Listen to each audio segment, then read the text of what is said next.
Bonjour à tous et bienvenue au Mondial de l'Automobile de Paris pour ce 3e JT en direct. Comme vous pouvez le voir derrière moi, les portes sont enfin ouvertes au grand public. C'est donc maintenant à votre tour de découvrir les nouveautés de cette 82e édition. Mais trêve de blabla, partons tout de suite à la découverte des SUV du salon.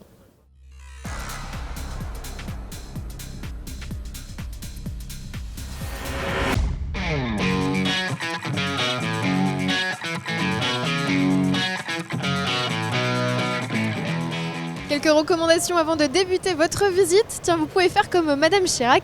Écoutez cette anecdote amusante relatée par Thierry Hess, le commissaire général du salon. Une année, je vois Madame Chirac. On m'annonce l'arrivée de Madame Chirac toute seule, une journée grand public, au salon. Je me précipite, je descends du commissaire général pour l'accueillir, disant que je suis très heureux de l'accueillir. Et je lui dis, si vous voulez, je vais vous emmener sur les stands. Et à ce moment-là, elle me sort son Paris Match, double page intérieure. Elle me dit, mais non, je sais exactement où je vais suivre l'itinéraire de Paris Match. C'était mignon. Je l'accompagnais un petit peu, puis je l'ai laissé. Elle avait tellement contente avec son journal, avec son guide. Je pense qu'Autoplus existait. Oh, peut-être Autoplus existait, ou peut-être pas encore. Mais elle aurait pu faire la même chose avec Autoplus. Mais c'était avec Paris Match. Mais c'est désormais possible avec Autoplus en téléchargeant l'application officielle du Mondial ou bien en visionnant chaque jour nos JT.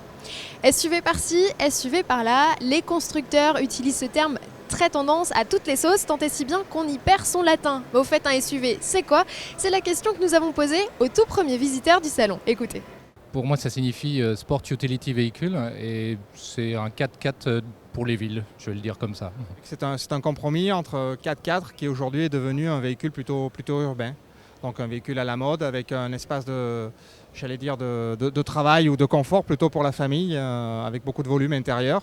SUV pour moi, ce serait un faux 4x4 en fait. Un 4x4 avec le look de 4x4, mais pour les villes. C'est quelque part un véhicule qui amène à remplacer peut-être les breaks familiaux, historiques, avec un aspect un peu plus ludique, plus dynamique, plus jeune peut-être dans l'esprit. Bon alors, le Renault Espace, SUV ou pas? Voici vos réponses. Il est plutôt monospace dans sa forme, en tout cas extérieure. Ouais. Je ne vois pas de SUV là-dedans. Je dirais que dans les lignes, il a apparemment évolué, donc il est un peu plus tendance. Pas franchement SUV, mais plus dans la tendance des SUV, mais je ne le qualifierais pas encore de SUV. Ça reste pour moi monospace dans la fonctionnalité quand même. Après, c'est un gros SUV dans ces cas-là. Vaste débat, un SUV, en somme, c'est un modèle au faux air de 4x4 plus à l'aise en ville, sur route, que dans les champs. Alors on vous l'a dit, tous les constructeurs s'y mettent, et l'un des modèles que l'on attendait énormément, c'est cette Fiat 500, pas comme les autres. Les présentations sont faites par Cyril Biotto.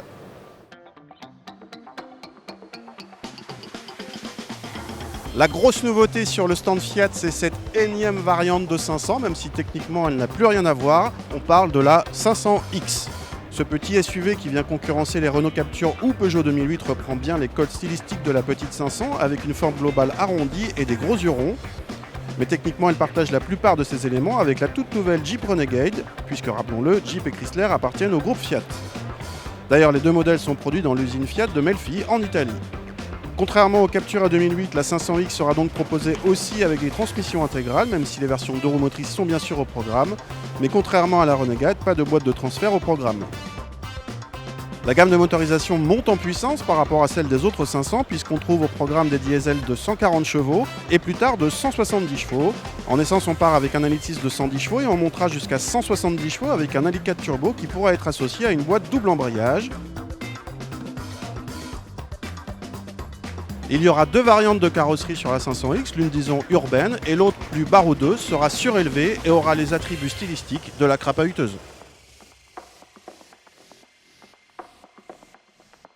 Contrairement au Jeep Renegade dont la commercialisation a déjà débuté, il faudra patienter jusqu'en novembre pour commander cette Fiat 500X et même début 2015 pour en prendre le volant. Tiens, une petite balade dans la forêt suédoise, ça vous tente? Ça tombe bien, il reste quelques places dans le XC90 de Maël Pilvin.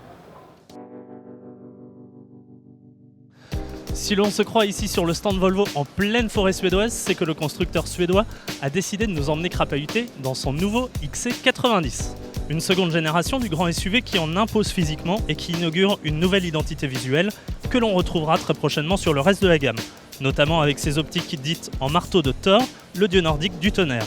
Élégant et innovant, ce XC90 l'est aussi à l'intérieur grâce à une ambiance premium et épurée. admirer. Il n'y a d'ailleurs quasiment plus aucun bouton dans cet habitacle du XC90, puisque Volvo est l'un des tout premiers constructeurs à opter pour un écran vertical façon tablette. Il permet de contrôler à la fois l'ensemble des fonctions de l'auto et le multimédia.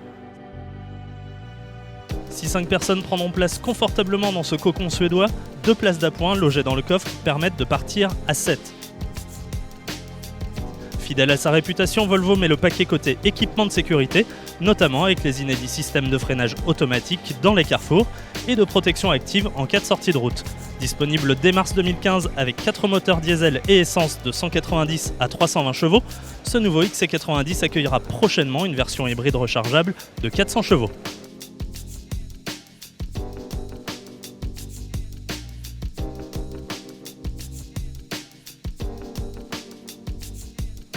Le stand Volvo vaut le détour puisque le constructeur vous plonge chaque demi-heure dans une ambiance mi-pluie, mi-brune ou ici mi-tempête de neige rafraîchissant. Et toujours à propos de Volvo, les fans de foot vont en manger leur maillot puisque Zlatan Ibrahimovic était sur le mondial. Ça s'est passé jeudi 2 octobre. L'ambassadeur Volvo a reçu les clés de son nouveau SUV. Alors pour ce premier voyage inaugural, Zlatan, plutôt la Suède ou plutôt Paris? Réponse au micro de Carole Motret. Je pense à Paris, car je serai à Paris quand je l'aurai. Donc j'emmènerai toute ma petite famille juste pour un dîner sympa, histoire qu'ils découvrent la voiture. Continuons notre chasse au SUV, direction le stand Land Rover où sont présentées 2 grosses nouveautés, à commencer par le range le plus rapide de la planète, le SVR. Une griffe synonyme de sportivité extrême et que le Range Sport honore à la perfection grâce à son kit aéro ultra affûté et son V8 biturbo poussé de 510 à 550 chevaux. Ce qui nous donne côté chiffres, un 0 à 100 explosé en 4 secondes 7 et un tour du Nürburgring en 8 minutes 14, impressionnant. Il ne l'est pas moins, c'est le Discovery Sport, nouveau venu dans la gamme. Maël Pilvin s'est penché sur le cas de ce petit nouveau, écoutez.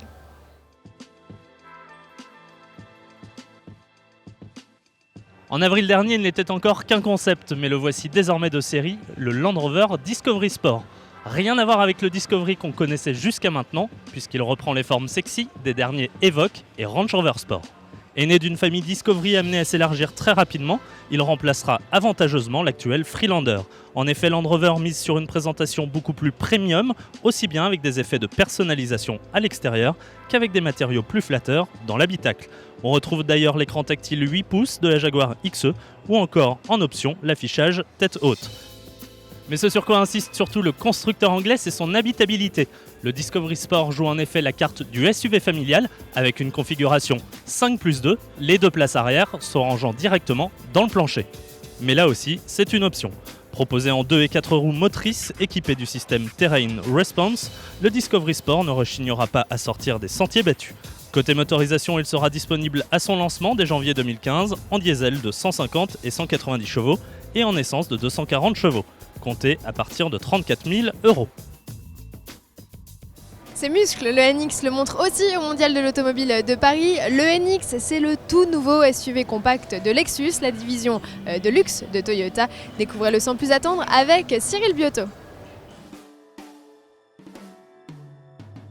Nous sommes maintenant sur le stand Lexus où se trouve le nouveau NX.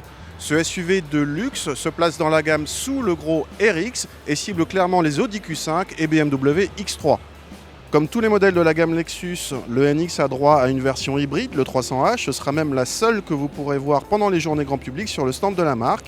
Le NX 300h reprend le même groupe motopropulseur que l'IS 300h avec une puissance de 197 chevaux et se voit proposer en 2 ou 4 roues motrices. En configuration 4 roues motrices, les roues arrière sont entraînées uniquement par des moteurs électriques. En début d'année prochaine, une autre version non hybride arrivera en concession, c'est la 200T, animée par un 2 litres turbo de 235 chevaux. Elle aussi sera proposée en 2 ou 4 roues motrices, mais dans ce cas, il s'agira d'une transmission intégrale classique. L'intérieur du NX se veut bien sûr luxueux, spécialement dans les finitions haut de gamme, et on retiendra en détail un chargeur par induction pour téléphone portable, placé sous la coudoir avant.